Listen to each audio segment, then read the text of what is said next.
Good morning to everybody joining today. We'll get started. My name is Lily Bermel, and I'm a member of the Paris Committee on Capacity Building.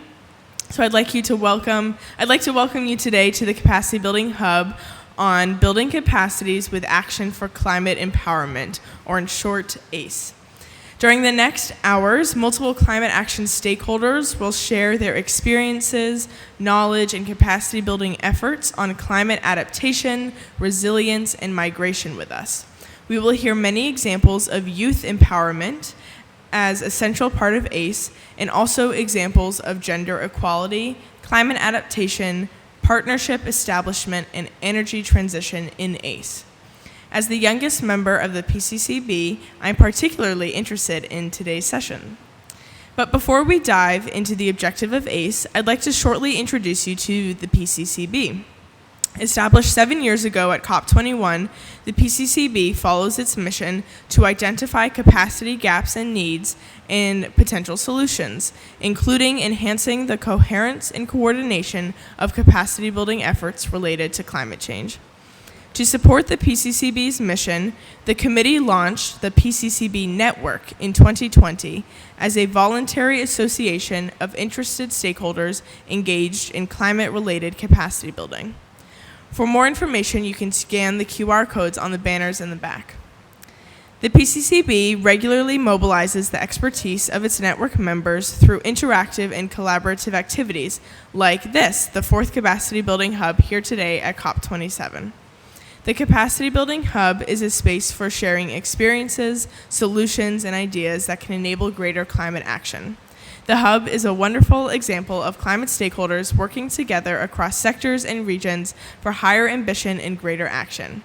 Now, I'm going to turn it over to my colleague Roberta, who will share more about today's theme of building capacities with ACE with you all. Thank you, Lily. Thank you, Lily, and good morning, everyone. Again, also from my side, warm welcome to this fourth edition of the Capacity Building Hub. My name is Roberta Ianna, and I'm the co-chair of the Paris Committee of Capacity Building, or the PCCB as we call it. The PCCB has been undertaking a range of activities aimed at enhancing coherence and coordination of capacity building under the Convention and the Paris Agreement. And part of those activities were exchanges with representatives of the ACE process, especially regarding youth. At the sixth PCCB meeting this year in June, the decision to dedicate a thematic day at the fourth Capacity Building Hub at COP27 to ACE was made, and following up on that decision, organizations like Rest for Africa, Digital Storytellers and CliMates, UNEP, ARA, UNSCWA, the Climate Long Game, UN High-Level Champions, Action for Sustainable Development, AVATS, Fridays for Future, MAPA, and the Ministry for the Environment of the Dominican Republic, the NDC Partnership, and the UNFCCC, in collaboration with the Italian Ministry for the Environment and Energy Security, are in the spotlight here today to present their ACE experiences, knowledge, and projects from around the world. The topic of ACE and the efforts of the PCCB in capacity building for climate action are supplementary. Building capacity to engage in climate policy and action through raising awareness, as well as facilitating access to information and training, are common objectives to ACE and the PCCB. In providing a platform for collaboration between stakeholders across sectors, the PCCB is aiming at strengthening the ACE process. A huge part of delivering ACE is youth. Youth voices and representatives are one of the main drivers of progress in ACE and take on a critical role as agents of change. Further enhancement of youth participation in climate change processes is still needed. The PCCB contributed to the call for further enhancement by hosting a side event series on youth in capacity building at the UNFCCC Regional Climate Weeks. And through the PCCB's guidance and its communication tools, we aim to strengthen young people's capacity, particularly in vulnerable countries. Enhancing engagement for an active exchange of experiences and lessons learned is therefore set as an overall goal for us. And lastly, on behalf of the PCCB, I would like to thank CliMates for their role as leading partners in organizing today's sessions. Thank you all, and now I'm giving the floor to the colleague of CliMates. Thank you, and the floor is yours. Thank you so much, Roberta. So good morning, good afternoon, and good evening for our guests that are joining online, fellow colleagues from all around the world. So I'm Zire from CliMates. And before I begin, I would just like to express my most sincere thank you to the team at the UNFCCC and PCCB for choosing Climate as the lead partner for today, the ACE Day at the Capacity Building Hub here in COP27. And as a member of Climates, more importantly, I think as a youth myself, I think young people has an important role to play at the COP, and their voice should not be overheard. Climates is an international youth think and do tank with more than 150 passionate youth climate advocates around more than 30 countries in the world. And we aimed to find innovative solutions against climate change and foster the next generation of climate leaders. And at the end of the day, I just want to tell the climate story from the lens of youth, spread our message to decision makers that are representing us, and to empower effective climate action around the world. Climates and many other youth NGOs and think tanks are actively contributing to empowering people to act on climate change.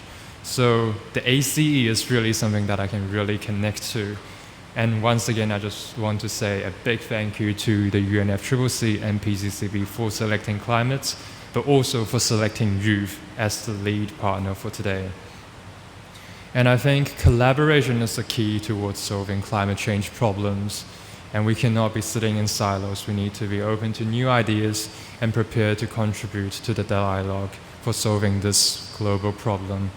And today, as we are sitting here at ACE Day to hear more about successful global examples across the world and also across different perspectives on the topic of capacity building for climate action, we will learn how different stakeholders across society have worked together on youth engagement, on climate adaptation, on energy transition, but also on other topics related to ACE. And we have a packed agenda today, so it's really excited to see so many speakers in this panel throughout the day. And starting at 9 o'clock to 10, we have the youth empowerment for driving African energy transition, and this is being hosted by the Renewable Energy Solutions for Africa Foundation, Rest for Africa, and they will tell us more about their work with youth to promote innovative, sustainable solutions and serving as a convening platform between private and public sector. And after that, we have storytelling for climate action, which will be hosted by Climate's digital storytellers and the Aboriginal and Torres Strait Islander International Engagement Organization. And after that, we have a session hosted by the UNEP and the Adaptation Research Alliance, and it will be on the capacities for changing climate, and they will have insights from 3 global initiatives that they are working on in now and in the past. And after that, at 12:30 to 1:30 in the afternoon, we have the Climate Long Game, and they'll be having a session titled The Climate Long Game, Gamifying Climate Education for Action at Scale. So they'll be talking about a different method for for empowering people to act on climate change, which is gamification. So it's a really exciting topic. And then we have the High-Level Champions Action for Sustainable Development, and their session is titled Future Lab, the Future of Citizen Action. And after that, we have a short break, and at 3:10 to 4:25 in the afternoon, we have a session hosted by the Ministry of Environment from the Dominican Republic, but also in collaboration with the Future Leaders Network, and their session is titled Training the Next Generation of Climate Change Negotiators. In this session, they'll be sharing with us information and knowledge as far as the process that the Dominican Republic and the Climate Youth Negotiator Program and what they are doing to strengthen multilateral foreign policy negotiating capacity.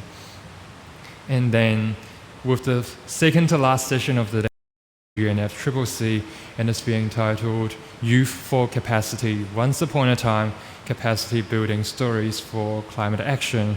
And the final session of the day will be held by the NDC Partnership, and they'll be talking to us about accelerating NDC implementation through ACE, and they'll be impacting and enhancing the collaborative understanding of action on climate change and its impacts on NDC implementation. So that is the last session, but not the least session of the day, and at the end at 6:45, and we'll just be wrapping up the session from CliMates and in collaboration with the PCCB.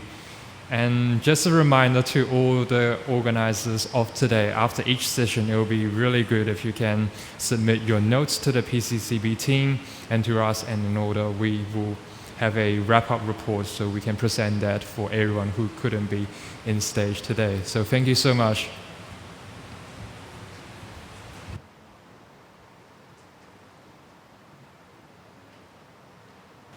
Thank you all, and have a good sessions day today.